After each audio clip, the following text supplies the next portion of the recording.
Hello everybody, I'm Renzo Mox, and welcome to another LEGO set review. Today I'm beginning my reviews on the Star Wars buildable figures, and today we're beginning with Jyn Erso.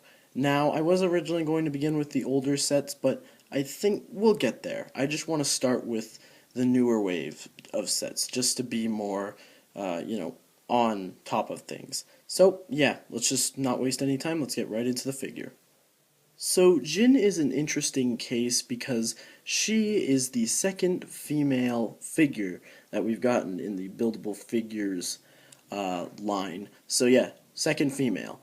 Now I'll do a comparison between her and the other female set later in the video, but right now let's just go over the essentials. So let's just talk a little bit about the figure itself. Basic articulation is very basic, arms, you could just, it's basic articulation on the arms, hands, legs, it's all very standard stuff, nothing new, and, the head moves. Unfortunately, the piece they use for the function, which I'll get into in a bit, limits head articulation, so you can't turn the head to the side, which is kind of a drag, but oh well. It does limit articulation. You can't even look up really, and down is limited too. That's kind of the lowest you can look, but there aren't really any figures that you're going to be looking down to in the Star Wars wave. But yeah, very basic figure. She does come with these new armor pieces, which were new for this wave. Basically, they cover up a lot more, and they kind of work well with the hips here. Yeah, so that it works well enough, She does have some very nice colors here, so a lot of recolors. Basically, we're starting to get these pieces in dark bluish gray. Yeah, that's right. Dark bluish gray, which is nice. We have 2 5-long and 2 4-longs, so that's always nice for collectors. And then we got 2 more of these feet pieces in brown, which have appeared before on, I believe, 2 other sets? I could be wrong. It does appear on Rey, I know that. So, yeah, so basic stuff. But this is also a new piece here. I'm actually going to take this off for a second, and you can kind of see the mechanics of what's going on in there. But this armor piece is new, and basically it's a slimmed down version of the regular armor piece to create more of a feminine look. And I think it's a little too slimmed down, because this character is wearing like a jacket, like a heavy jacket in the movie. So, yeah.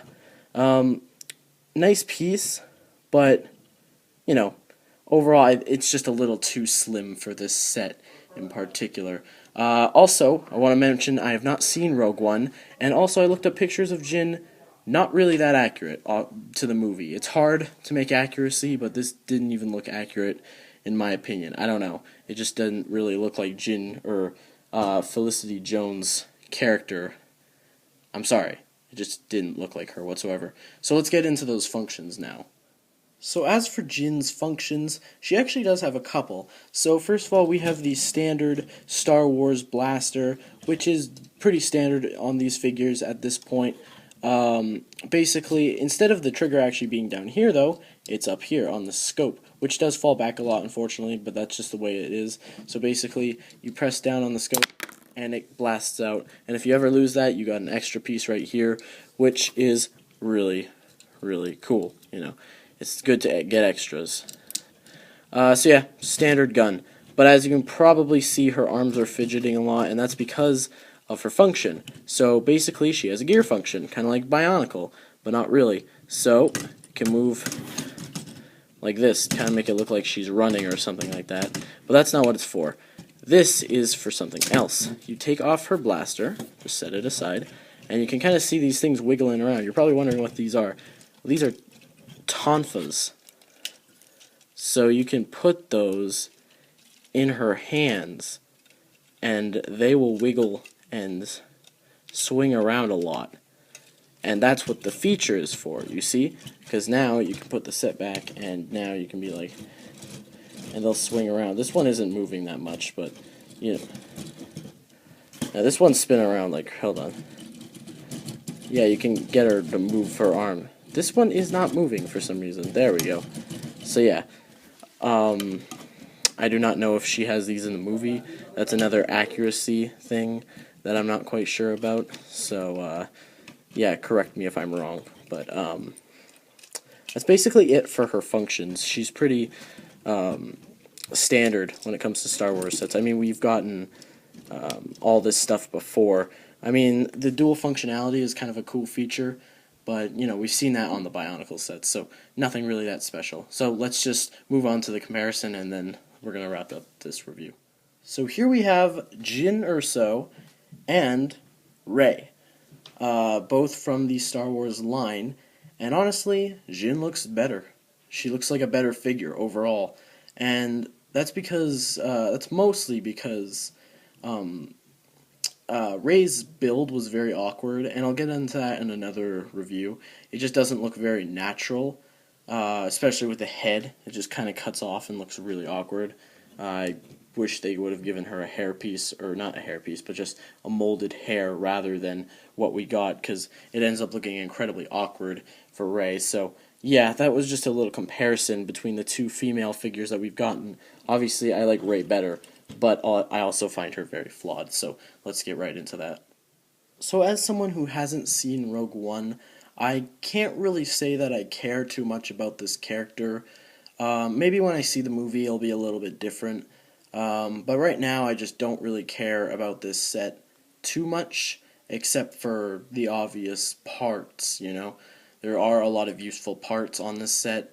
Really, that's all these Star Wars sets really are to me. They're just parts packs. But if you're actually looking for a good figure to put on display, she's okay. She's very standard when it comes to Star Wars. You know, she has the blaster, she has the gearbox. It's very standard stuff, especially with the build. She's got the exact same leg construction as most of these Star Wars figures now.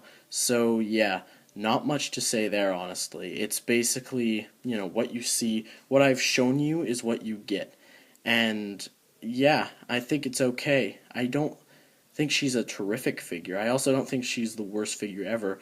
But in this wave, particularly this the wave of three, this three sets that we got for this wave, K2SO, Jyn, and the Death Trooper, I think this one is my least favorite just because of certain aspects. Her arms are a little too short.